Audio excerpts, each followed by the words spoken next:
Praise the lord. మన ప్రభును ప్రియ రక్షకుడైన యేసుక్రీస్తు నామమున మీకు అందరికీ వందనాలు, శుభాలు. ఈ ఉదయకాలం ముందు దేవుడు తన బిడ్డలకు బయలుపరుస్తున్న వాగ్దానము రూతు గ్రంథము 2వ అధ్యాయము 12 చరణం. దేవుడు నీకు సంపూర్ణమైన బహుమానం ఇచ్చును. ప్రిదోన్ బిడ్డలారా, ఈరోజు బహుమతి అంటే చాలా మందికి ఇష్టం అండి.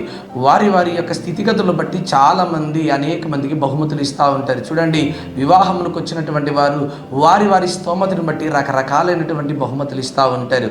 ఆలోచన చేయండి, జన్మదినానికి వచ్చినటువంటి బిడ్డలు కూడా వారి వారి స్తోమతను బట్టి వారికి బహుమతులు పెడతా ఉంటారు. అయితే మనుషులు పెట్టే బహుమతులకే అంత ఘనత, అంత ప్రఖ్యాతం ఉంటే చాలా సందర్భాల్లో మనం టీవీలలో, పేపర్లలో చూస్తూ ఉంటాం.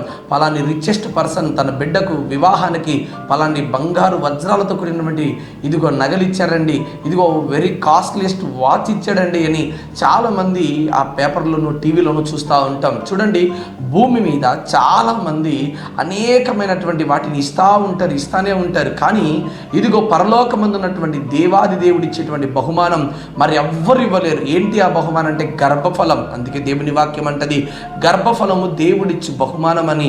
అట్టి బహుమానం మరీ శ్రేష్టమైనదండి. ఆ బహుమానం ఎవరి దగ్గర ఉంటుందంటే కేవలం యేసుక్రీస్తు ప్రభు వారి దగ్గర మాత్రమే. అట్టి బహుమానం దేవాది దేవుడు మాత్రమే ఇచ్చగలిగినటువంటి వాడు ఉన్నాడు. ప్రియమైన బిడ్డలారా, భూమి మీద రకరకాలైన బహుమానాలు ఇవ్వచ్చేమో, కానీ దేవుడిచ్చే బహుమానం చాలా శ్రేష్టమైనది. ఈరోజు ఏ బహుమానం కొరకు ఎదురు చూస్తున్నావో, అది ఉద్యోగమా, గర్భఫలమా, ఇంటి విషయమా, లేకపోతే ఆర్థిక పరిస్థితుల్లో అప్పుల ఊబిలో నుండి బయటికి రావాలనుకుంటున్నావా, మరి ఏ బహుమానమైనా సరే ప్రభువు ఇచ్చే బహుమానం చాలా శ్రేష్టమైందండి. అట్టి బహుమానం నిజంగా ఈ భూమి మీద ఏ ఒక్కరు కూడా ఇవ్వలేరు.